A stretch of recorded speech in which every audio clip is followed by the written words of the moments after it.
Hello guys, in this video I will show you how to add pause in ElevenLabs. So in order to do this, first of all open any browser on your PC and navigate to elevenlabs.io.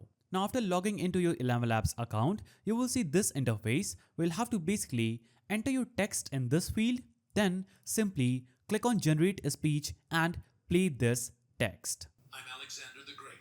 As you can see, there are no pauses in this sentence. In order to put pause, I will have to just navigate to the exact point where I will have to put that pause. So I will put the pause after Alexander by placing dash.